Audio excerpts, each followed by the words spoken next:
Hello. Our topic today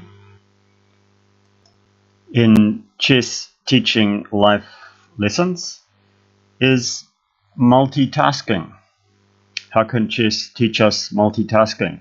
Well, let's look at this famous study by the Hungarian player Richard Reti, made in 1921, nearly 100 years ago. Very simple study, yet very clever. So it's white to move.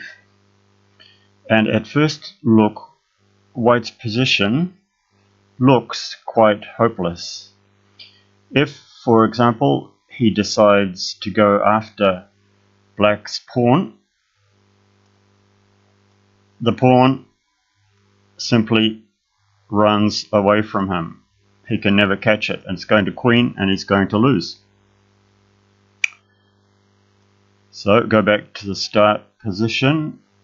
If, on the other hand, he decides, I'll go over and support my own pawn, so he goes here, black simply goes there, and before he can get anywhere near it, black can gobble it up. So, back to the start position, seems quite hopeless.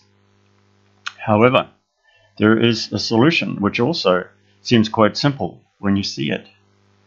I don't know if you want to, anyone who may not have seen this position before or forgotten about it, you could pause the video and try to work it out for yourself. Like I say, the solution involves multitasking, and it's actually very simple. Well, I suppose everything's simple when it's explained to you clearly. But if you want to pause the video and have a look at it, you can try pause the video now just before I explain it. Okay, here's how to do it. Instead of taking your king in this direction or taking your king in that direction, you can multitask. Take your king there. Now the beauty of that move is that it's advancing us one square this direction along the ranks, and it's also advancing us one square along the file. So white is multitasking. He's doing two things at once. He's coming nearer to this pawn, and he's also coming nearer to support his own pawn. So if, for example, black should say, right, I'll gobble your pawn, ha ha, you can't stop me, white goes there, and black can't now gobble up the pawn because white will then go here and gobble up black's pawn. So go back. If black says, ha, you can't stop my pawn, and so he simply goes there, then white continues his multitasking and goes there. So it's the same sort of thing. If black keeps saying, haha, you're nowhere near my pawn, he goes here, and look, next move, he's ready to support his own pawn.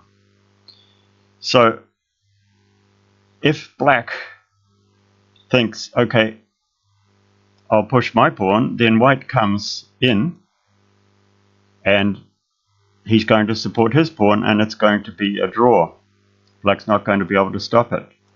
If, on the other hand, he thinks, I'll go here, well then, yes, again, white goes here, and the pawn is stopped.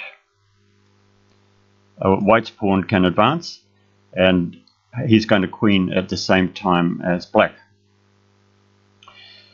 So for more detail on this study, you can look at various places, and this study is very famous. It's published in books and it's available on the internet. I looked at it at the Chess to Impress video channel, so you can get more detailed analysis there. But the interesting thing to me is the way that it shows multitasking.